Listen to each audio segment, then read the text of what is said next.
Hello everyone, જય શ્રી કૃષ્ણ। તો આજે આપણે બનાવશું રીંગણાનો ઓળો। ઘણી જગ્યાએ આને રીંગણાનું ભરથું પણ કહે છે।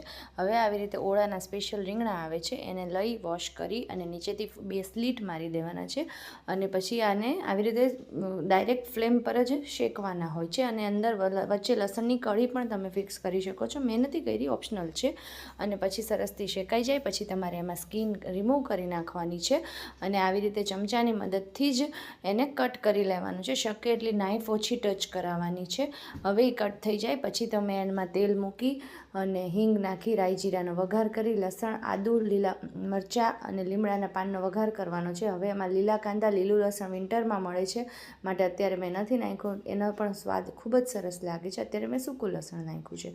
પછી એમાં હળદર મરચું ધાણા જીરું મીઠું રૂટીન મસાલાના 4 મસાલા નાખી અને સરસથી બધા મસાલાને અંદર શેકાવા દેવાના છે। બધું કાંદા સતળાઈ જાય પછી એમાં ટમેટા એડ કરવાના છે અને બધું સરસથી મિક્સ કરી લેવાનું છે।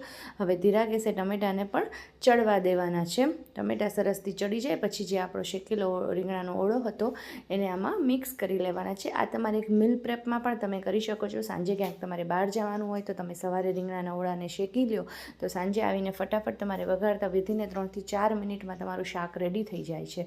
હવે આવી રીતે બધા મસાલા સરસથી ચડી ગયા હોય પછી અંદર આવી રીતે આપણો જે શેકેલો ઓળો હતો એ તમે અંદર મિક્સ કરી લેવાનો અને ખૂબ જ સરસ યમી તમારો રીંગણાનો ઓળો તૈયાર છે। પાછળથી મેં જીરીક 2 દાણા ખાંડ નાખી છે, કોથમીરથી ગાર્નિશ કરી અને બાજરીના રોટલા સાથે એન્જોય કરો। બાય।